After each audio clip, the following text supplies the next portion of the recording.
सभी श्रोताओं को नमस्कार। जय श्री राम। पिछले कथा प्रसंग में हम लोगों ने श्रवण किया था कि भगवान राम अपने चरण रज से गौतम ऋषि की पत्नी अहिल्या का उद्धार किए। माता अहिल्या का उद्धार करने के बाद माता अहिल्या अपने पति लोक चली गई और उनके पति लोक गमन के बाद राम और लक्ष्मण मुनि विश्वामित्र के साथ आगे बढ़े। चले राम लक्ष्मण मुनि संगा, गए जहां जग पावनी गंगा। वहां से चलते चलते गंगा तट पर लोग पहुंचे। गंगा तट पर पहुंच करके और अच्छा, ये लोग अकेले नहीं थे। राम लक्ष्मण और विश्वामित्र सिर्फ 3 लोग नहीं थे।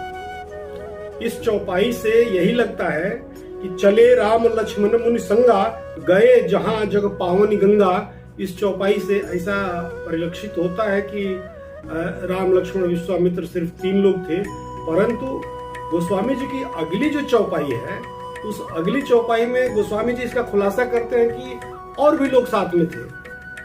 गोस्वामी जी कहते हैं, तब प्रभु ऋषि ने समेत नहाए, गंगा तट पर तमाम ऋषियों के साथ भगवान राम स्नान किए। लक्ष्मण जी स्नान किए, विश्वामित्र जी स्नान किए। स्नान करने के बाद तमाम विविध दानमय देवन दिना ब्राह्मणों को तमाम तरह के दान दक्षिणा दिए गए और उसके बाद दान दक्षिणा करके पुनः जनकपुर की तरह ये लोग प्रस्थान कर दिए। कुछ ही समय में वेग विदेह नगर नियर आया। बहुत जल्द ही विदेह नगर यानी जनकपुर नजदीक आ गया। ये लोग जनकपुर पहुंच गए। जनकपुर पहुंच करके ये लोग क्या देखते हैं, जनकपुर के बाहर तमाम सरोवर हैं, तालाब हैं और नदी बह रही है।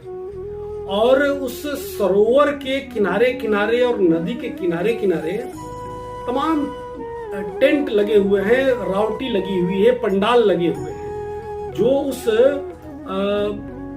स्वयंवर को, सीता स्वयंवर में भागीदारी के लिए आए हुए हैं, जो उसमें पार्टिसिपेशन अपना देना चाहते हैं, वो सारे लोग आकर के वो अलग उनके रुकने की व्यवस्था की गई थी। तो स्वामी जी कह रहे हैं कि पूर्व बाहेर सर सरित समीपा, उतरे जहता विपुल महीपा। नदी और तालाबों के किनारे तमाम उनके रुकने के लिए व्यवस्था की गई थी राजाओं के, और सब राजा लोग वहां पर आकर के अपने अपने लिए एक एक टेंट की व्यवस्था करवा करके उसमें रुके हुए थे।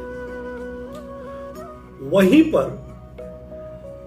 अब गुरु विश्वामित्र राम और लक्ष्मण के साथ अन्य ऋषियों को भी रुकना है, तो ये लोग भी अपना देख रहे हैं, जगह तलाश रहे हैं। और जगह तलाशते तलाशते एक स्थान उन लोगों को मिला है। गुरु विश्वामित्र कह रहे हैं, देखी अनूप एक औराई, सब सुपास सब भांति सुहाई। उस औराई यानी आम का बागीचा है। उस आम के बागीचे को देख करके, जो तालाब के किनारे ही है, नदी के किनारे है, गुरु विश्वामित्र कह रहे हैं कि यह स्थान उत्तम है, यहां हम लोग रुक सकते हैं। गुरु विश्वामित्र राम लक्ष्मण के साथ जब उस अमराई में अपना रहने की व्यवस्था अपने कर लिए, इसके कुछ ही समय बाद संदेशवाहकों ने, गुप्तचरों ने राजा जनक को जाकर के यह सूचना दिया, हे राजन, गुरु विश्वामित्र 2 राजकुमारों के साथ जनकपुर के बाहर की अमराई में आकर के रुके हुए हैं।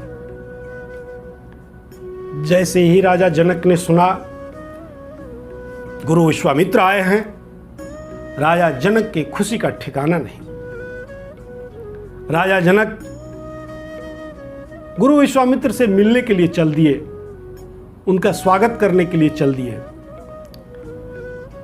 लेकिन देखिए, एक परंपरा होती है, एक सिस्टम होता है, एक संस्कार ये होता है कि किसी ऋषि महात्मा से आप मिलने जा रहे हैं तो अकेले यूं ही बस चल दिए जाकर के मिल लिए, ऐसा नहीं होना चाहिए।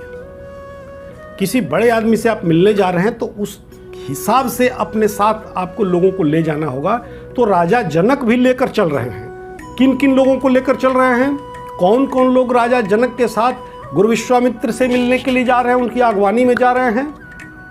गोस्वामी जी इसका वर्णन करते हैं। संग सचिव सुचि भूरि भट्ट भूसुर बर गुरु ज्ञाति चले मिलन मुनि नायक ही मुदित राव यही भांति। अर्थात अपने मंत्रियों के साथ, कुछ योद्धाओं के साथ में लेकर के, श्रेष्ठ ब्राह्मणों को साथ लेकर के, अपने गुरु सतानंद जी को साथ में लेकर के, तथा अपनी जाति के यानी अपनी बिरादरी के यानी अपने पटीदारों की में जो श्रेष्ठ लोग थे उन लोगों को भी साथ में लेकर के गुरु विश्वामित्र से मिलने के लिए चल पड़े। राजा जनक गए। वहां जा करके देखिए, खड़े खड़े दंड प्रणाम नहीं किया है राजा जनक ने। गोस्वामी जी इसमें कह रहे हैं कि किन्ह प्रणाम चरण धरि माथा। इतना बड़ा सम्राट होने के बावजूद भी देखिए ऋषियों के प्रति उनके मन में कितना आदर है। गुरु विश्वामित्र के चरणों में अपना सिर झुका करके, चरणों पर सिर रख करके तो प्रणाम किए हैं, और विश्वामित्र भी अंदर से गदगद होकर के उनको आशीर्वाद दिए हैं। समाचार गुरुदेव पूछे हैं, कहिए मिथिला नरेश, सब कुशल है, कोई समस्या तो नहीं है? नहीं गुरुदेव, सब कृपा है आपकी, सब कुशल मंगल है, बस आपका आगमन हो गया, आपके चरण हमारे साम्राज्य की भूमि पर पड़ गए, अब सब कुशल ही कुशल है। तत्पश्चात गुरु विश्वामित्र ने अपने पास वाली स्थान पर राजा जनक को कहे कि बैठिए। राजा जनक जैसे ही विश्वामित्र नृप ही बैठारा, अब विश्वामित्र जी बैठा रहे हैं राजा जनक को, क्योंकि विश्वामित्र के स्थान पर आए हैं राजा जनक। जब राजा जनक विश्वामित्र जी से मिलने के लिए आए हैं, उस समय गुरु विश्वामित्र के पास राम और लक्ष्मण नहीं थे। ये लोग गए हुए थे फुलवारी देखने। फूलों का बागीचा बड़ा सुंदर वहां था, वो फुलवारी घूमने के लिए चले गए थे। और जैसे ही राजा जनक को गुरु विश्वामित्र बैठा रहे हैं, उसी समय वहां पर राम और लक्ष्मण का प्रवेश होता है। राम और लक्ष्मण दोनों आते हैं। उनकी सुंदरता को देख करके, उनके आकर्षण को देख करके वहां उपस्थित सारे लोग मंत्रमुग्ध हो गए। कोई कुछ कह नहीं रहा, बस एक टक सारे लोग देख रहे हैं राम और लक्ष्मण को। इसी बीच मुनि विश्वामित्र राम और लक्ष्मण को अपने पास बुला के बैठा रहे हैं। भगवान राम की सुंदरता देख करके जनक जी पर इसका क्या प्रभाव पड़ा, गोस्वामी जी अपने शब्दों में लिख रहे हैं। मूर्ति मधुर मनोहर देखी अभयउ विदेह विशेषी। उस मनोहर मूर्ति को देख करके, भगवान राम की सुंदर छटा को देख करके स्वयं विदेह हो गए। अर्थात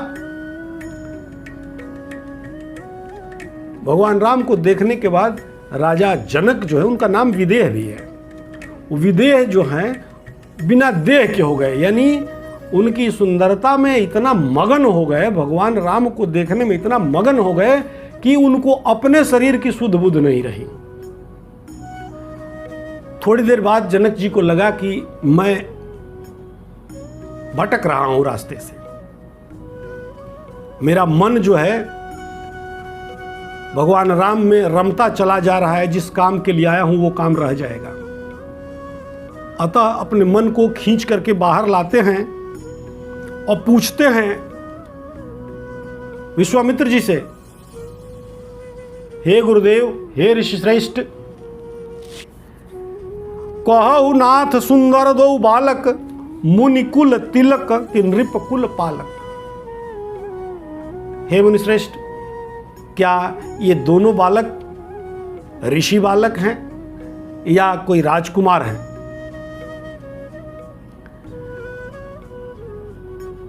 तो गुरु विश्वामित्र पूछ रहे हैं कि हे राजन, आप ऐसा क्यों पूछ रहे हैं?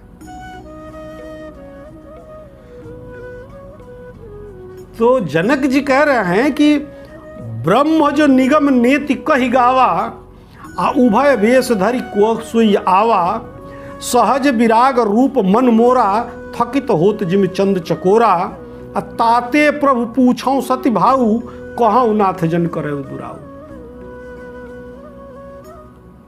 हे मुनिश्रेष्ठ, मेरा मन बार बार आकर्षित हो रहा है, इनके छवि को देख करके मोहित हो रहा है। मुझे पता नहीं क्यों ऐसा लग रहा है कि वेद जिनको नेति कह कह करके जिनकी प्रार्थना करता रहता है, जिनका गुणगान करता रहता है, वही ब्रह्म श्याम और गौर दो रूप बना करके हमारे समक्ष उपस्थित हो गया है। यही वजह है कि मैं आपसे बिना कुछ छिपाए निश्चल भाव से मैं पूछ रहा हूं। अतः आपसे विनम्र निवेदन है ऋषिवर कि कुछ भी छिपाइएगा मत, जो भी सत्य है सत्य सत्य हमको बताइए कि आखिर बात क्या है। आखिर क्यों इन्हें बिलोकत अति अनुरागा, आ बरबस ब्रह्म सुखैमन त्यागा। क्या आखिर बात है कि इनको देख करके मेरा मन जो है ब्रह्म सुख को भी त्यागने के लिए विवश हो रहा है।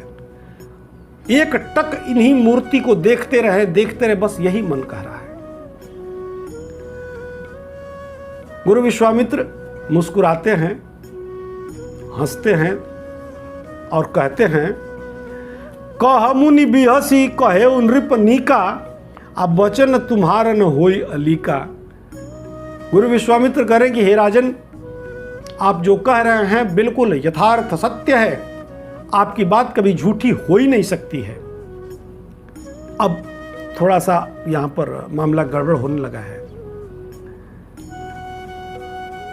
आगे गुरु विश्वामित्र कह रहे हैं कि ये प्रिय सब ही जहां लगी प्राणी, आ मन मुस्काही राम सुनि बानी। गुरु विश्वामित्र कह रहे हैं कि हे राजन, इस सृष्टि में जहां तक प्राणी हैं, जितने भी प्राणी हैं, ये सबको प्रिय है। गुरु की यह बात सुनकर, विश्वामित्र जी की यह बात सुनकर जनक जी क्या सोच रहे हैं वो तो अभी अलग की बात है।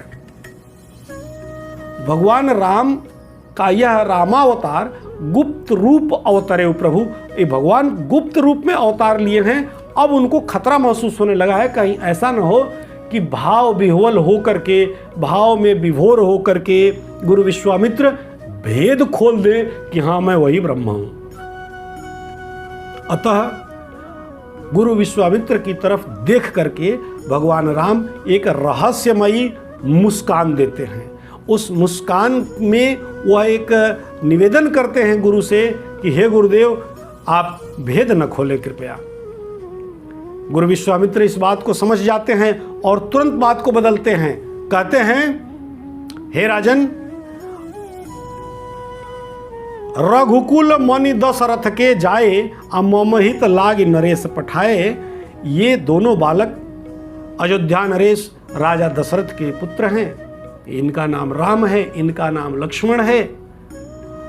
और मेरे यज्ञ में बड़ी राक्षसों की तरफ से बाधा आ रही थी, अतः मैं राजा दशरथ से निवेदन किया था कि हमारी सहायता करें। चक्रवर्ती सम्राट राजा दशरथ ने इन दोनों बालकों को, राम और लक्ष्मण को, हमारी यज्ञ की रक्षा के लिए हमारे पास भेजा था और समस्त निशाचरों का वध करके ये दोनों हमारे ऊपर बड़ी कृपा किए, हमारे यज्ञ की रक्षा किए।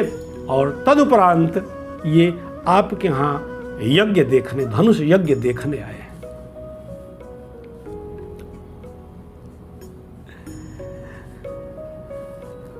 पुनि पुनि प्रभु ही चितव नर नाहु, पुलक गात उर अधिक उछाहु, अमुनि प्रशंस नाई पद शीशु, चले लवाई नगर अवनीसु। हालांकि गुरु विश्वामित्र अपनी तरफ से जनक जी को सांत्वना तो देते हैं कि भाई ये दोनों राजकुमार हैं, ऐसी कोई बात नहीं है, परंतु इसके बाद जो हकीकत है उसको आप टाल नहीं सकते हैं। बार बार जनक जी का मन जो है मोहित हो जा रहा है राम लक्ष्मण को देखने के लिए, राम को देखने के लिए। तदुपरांत गुरु के चरणों में साष्टांग दंडवत करके राजा जनक निवेदन करते हैं, गुरुवर चलिए अब यहां से हम आपको कहीं और ले चलते हैं। वहां से गुरुदेव, विश्वामित्र, राम, लक्ष्मण, अन्य ऋषि समाज को लेकर के जनक जी एक ऐसे महल में ले जाकर ठहराते हैं जो सभी ऋतुओं में सम रहता है। वहां किसी ऋतु का कोई प्रभाव नहीं पड़ता है, सदैव एक रस, एक वातावरण, एक तापमान वहां बना रहता है। शीतल मंद सुगंध बयारी वहां सदैव बहती रहती है। वहां ले जा करके इन लोगों को विश्राम कराए, वहां ये लोग विश्राम किए, भोजन वगैरह किए और राजा जनक विश्वामित्र जी से विदा मांग करके अपने राजमहल को चले गए। ऋषय संग रघुवंश मनि करि भोजन विश्राम, बैठे प्रभु भ्राता सहित दिवस रहा भर जाम। भगवान राम ऋषि समाज के साथ भोजन करके गुरु से आज्ञा पा करके थोड़ा विश्राम किए। थोड़ा सा समय रह गया था, दिन बीतने में, सूर्यास्त होने में थोड़ा सा समय रह गया था। उस समय लक्ष्मण जी मन में क्या सोच रहे हैं?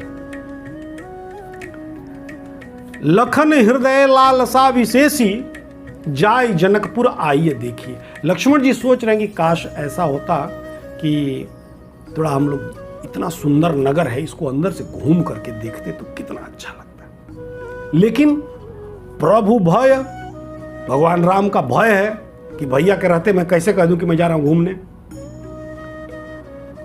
अब मुनि ही सकुचाही, गुरु विश्वामित्र से संकोच उनको हो रहा है, इसलिए प्रगट रूप में वो कुछ कह नहीं रहे हैं, मन ही मन सोच करके और जनकपुर की सुंदरता का एहसास करके मुस्कुरा रहे हैं। परंतु भगवान तो अंतर्यामी हैं, वो सबके मन की गति को जान लेते हैं। हम कुछ कहें न कहें, भगवान को पता है कि हमारे अंदर क्या चल रहा है। भगवान राम लक्ष्मण जी के मन में ये जो चल रहा है उसको वो जान गए, समझ गए। राम अनुज मन की गति जानी, भगत बछलता ही हुलसानी, अब परम विनीत सकुच मुस्काई, बोले गुरु अनुशासन पाई। भगवान राम लक्ष्मण के मन की वह बात जान करके गुरुदेव के पास गए और जा करके गुरुदेव से प्रार्थना किए, गुरुदेव मैं कुछ कहना चाहता हूं, अगर आज्ञा हो तो मैं कुछ कहूं। गुरुदेव ने कहा, राम तुम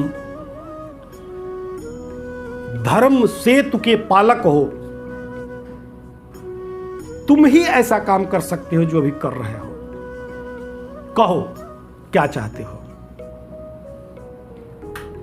बड़े विनम्र भाव से भगवान राम हाथ जोड़ करके गुरु के सामने खड़ा होकर के कह रहे हैं, नाथ लखनपुर देखन चाही। हे नाथ, हे गुरुदेव, लक्ष्मण जनकपुर देखना चाहते हैं, लेकिन आपके डर से कुछ कह नहीं पा रहे हैं, आपसे संकोच कर रहे हैं। गुरुदेव मुस्कुराते हैं, कहते हैं, जाय देख आवहु नगर, सुख निधान दो भाई। देखिए, भगवान राम पूछ रहे हैं कि गुरुदेव अगर आज्ञा हो तो मैं लक्ष्मण को ले जाकर के नगर दिखा के तुरंत लेके आ जाऊं। गुरुदेव इस बात की आज्ञा नहीं दे रहे हैं कि हे राम तुम जाओ और लक्ष्मण को नगर दिखा के लेके आ जाओ। गुरुदेव की भाषा कुछ दूसरी हो गई। गुरुदेव कह रहे हैं जाय देख आवहु नगर, जाओ तुम दोनों नगर देख करके आओ। सुख निधान दो भाई, तुम दोनों भाई सुख के खजाना हो, जो तुमको देखेगा वही सुखी हो जाएगा। अतः तुम नगर देखो और नगरवासियों को खुद को दिखाओ, ताकि करहु सुफल सबके नयन सुंदर बदन दिखाए। अपने इस सुंदर बदन को दिखा करके समस्त जनकपुर वासियों को सुखी करो।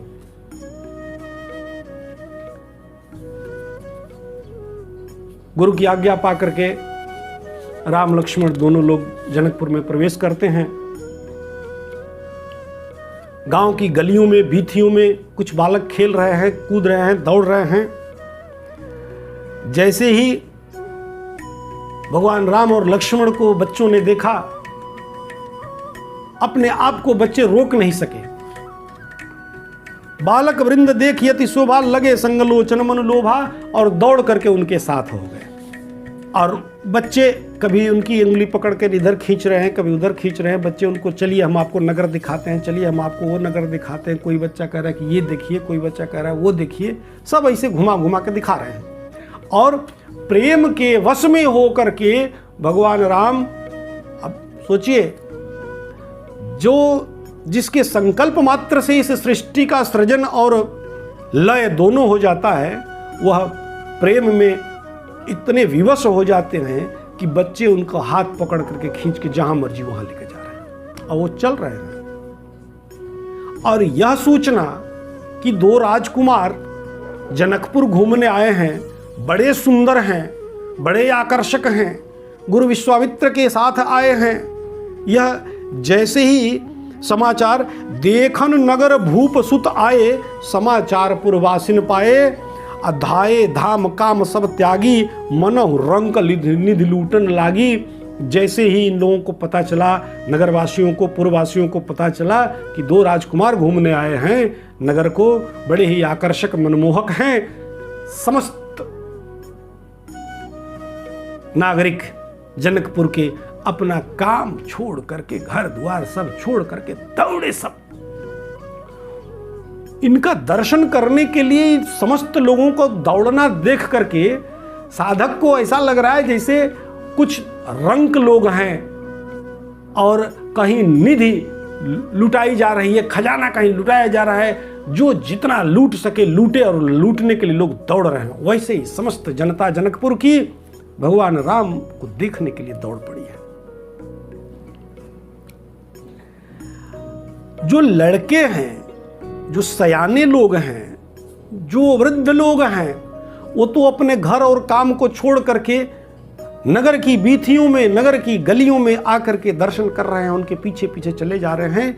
लेकिन मर्यादावश नगर की महिलाएं, नगर की कन्याएं, नगर की लड़कियां क्या करें, वो कहां जाए? ये तो मर्यादा के खिलाफ हो जाएगा कि लड़कियां और औरतें दौड़ करके बीथियों में आ जाएं, गलियों में आ जाएं किसी पर पुरुष को देखने के लिए। अतः इस मर्यादा को ध्यान में रखते हुए नगर की समस्त स्त्रियां, समस्त लड़कियां, समस्त युवतियां अपने अपने घरों के झरोखों पे जाकर बैठ गई और झरोखे से वो राम लक्ष्मण को देखने लगी। युवती भवन झरोखन लागी, निरखी राम रूप अनुरागी। बड़े प्रेम के साथ भगवान राम का दर्शन करने लगी। कहाँ ही परस्पर वचन सप्रीति, सखी न कोटि काम छप जीती। और ये सब आपस में बात कर रही हैं। एक सखी दूसरे सखी से कहती है कि हे सखी, करोड़ों कामदेव भी अपनी सुंदरता इकट्ठा करके अगर इनके समक्ष खड़ी हो जाएं, तो भी इनकी सुंदरता के सामने वो करोड़ों कामदेव की सुंदरता टिक नहीं सकती है।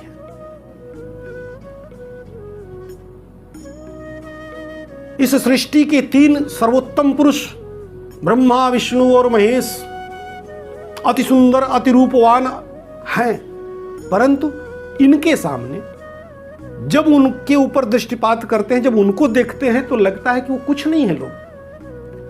अगर राम से तुलना करते हैं विष्णु की, सुंदर तो हैं परंतु विष्णु के 4 भुजाएं हैं, इसलिए उनकी सुंदरता कम हो जाती है। ब्रह्मा जी की तरफ देखते हैं तो ब्रह्मा जी के 4 सिर हैं, तो सुंदरता वैसे कम हो जाती है। अब शंकर भगवान से राम की तुलना जब करने के लिए सखियां देख रही हैं तो कह रही हैं कि एक तो शिव का विकराल रूप, उस पर से 5 मुंह, पंचमुखी हैं। विष्णु 4 भुज विध मुख 4, विकट वेश मुख पंच पुरारी। 5 मुंह वाले शंकर हैं, अतः ब्रह्मा विष्णु महेश भी इनकी सुंदरता के सामने छोटे पड़ जाते हैं। उसी दौरान एक सखी कह रही है बाकी सखियों से कि जो मैं सुना सो सुनो सयानी, सखियों मैंने कुछ सुना है इन लोगों के बारे में, सुनो तुम लोग भी। ये दोनों अयोध्या के राजा दशरथ के पुत्र हैं। बड़े वाले का नाम जो सांवला है उसका नाम राम है, और जो दूसरा छोटा वाला है उसका नाम लक्ष्मण है, जो गौर वर्ण का है। राम की माता कौशल्या है, लक्ष्मण की माता सुमित्रा है, और ये दोनों विश्वामित्र जी की यज्ञ की रक्षा करने के लिए राक्षसों से युद्ध किए और समस्त राक्षसों को मार करके यज्ञ को संपन्न करवाए हैं। ये मारीच और सुबाहु जैसे विकट राक्षसों के भी मद को चूर कर दिए हैं। ये देखने में ऐसे लग रहे हैं कोमल, परंतु है बड़े कठिन लोग ये। इतना ही नहीं, इसके आगे भी हमने सुना है कि मुनि विश्वामित्र का यज्ञ संपूर्ण करके जब यहां के लिए लोग आ रहे थे तो रास्ते में गौतम ऋषि की पत्नी को, जो अहिल्या जी थी, उन पाषाण हो गई थी, पत्थर की हो गई थी, अपने चरण रज से उनको उद्धार कर दिया। तो एक दूसरी सखी कह रही है कि सखी मैं तो कहती हूं कि यह जो बड़ा वाला सांवले रंग का लड़का राम है ना, ये बिल्कुल हमारी जनकनंदिनी सीता के लिए योग्य वर साबित होगा। दूसरी कह रही है अगर जनक जी गलती से इस लड़के को देख लें तो जबरदस्ती हठ करके सीता की शादी इस राम से करवा देंगे। तो एक तीसरी कह रही है कि नहीं, राजा जनक इन दोनों को पहले ही देख चुके हैं, लेकिन उनका हठ इतना कठोर है कि इनको देखने के बाद भी अपने प्रतिज्ञा से वो डिगे नहीं, वो धनुष यज्ञ करेंगे ही करेंगे। तो एक कह रही है तब तो बड़ी मुश्किल होगी, शंकर चाप तो बड़ा कठोर है, बड़ा भारी है, ये कोमल सुकुमार राम उस चाप को तोड़ना तो दूर, उस पर प्रत्यंचा चढ़ाना तो दूर, इसके वो हिला भी नहीं सकता है, इतना कोमल इतना सुकुमार।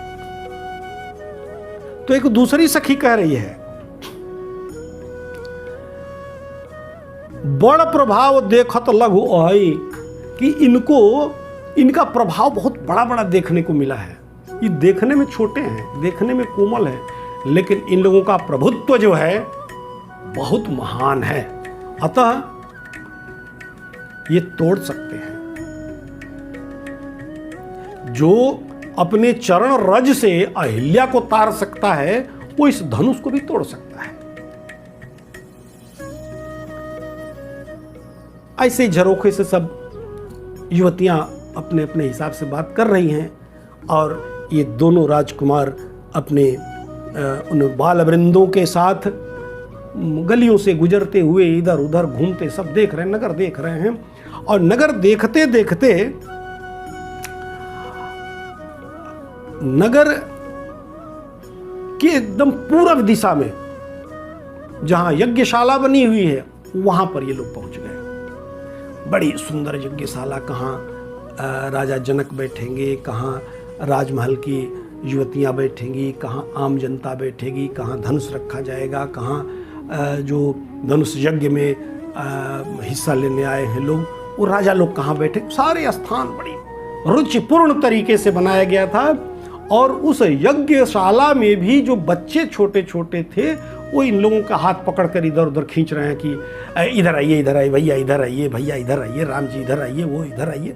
और ये लोग बस इधर उधर घूम रहे हैं। अब बच्चे राम जी को दिखा रहे हैं और राम जी इन सब की व्याख्या लक्ष्मण जी से कर रहे हैं। घूम घूम करके सब रचना दिखा रहे हैं। तत्पश्चात अब विलंब होने लगा। राम और लक्ष्मण दोनों लोग वापस गुरुदेव के पास गए। निशि प्रवेश मुनि आयसु दिन्हा, सब ही संध्या वंदन किन्हा। सब लोग गुरुदेव की आज्ञा से संध्या वंदन किए। संध्या वंदन के पास बाद गुरुदेव पुराना सब तरह तरह का इतिहास सुनाने लगे। इतिहास की बातें भी समाप्त हुई। अब गुरुदेव सोने के लिए चले। गुरुदेव सोने के लिए जब अपने बिस्तर पर गए तो राम लक्ष्मण दोनों उनका पैर दबाने लगे। बार बार गुरु के कहने से राम लक्ष्मण भी दोनों आज्ञा पा करके सोने के लिए गए। राम जी जब शयन करने के लिए बिस्तर पर गए तो लक्ष्मण जी उनका पैर दबाने लगे और बार बार राम जी के कहने से लक्ष्मण जी भी राम के कमलवत चरणों को अपने हृदय में धारण करके वहाँ से हट गए। इनको सोने दिए, वो भी जाकर के सो गए। अब गुरु विश्वामित्र, राम और लक्ष्मण तीनों लोग सो गए। अब इनको सोने दीजिए, थक गए हैं लोग, इनको विश्राम करने दीजिए। और आज की कथा को भी हम यहीं विराम देते हैं। अगली कथा, इसके आगे जब हम लोग चर्चा करेंगे तो राम और लक्ष्मण निकलेंगे सुबह गुरुदेव की पूजा के लिए, पुष्प लाने जाएंगे, पुष्प वाटिका में जाएंगे।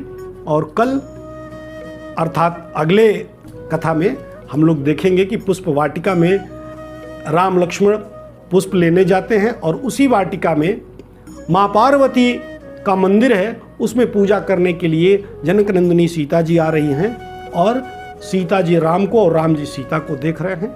ये कथा हम अपने अगले प्रसंग में सुनेंगे, अगले कथावाचन में सुनेंगे। तब तक के लिए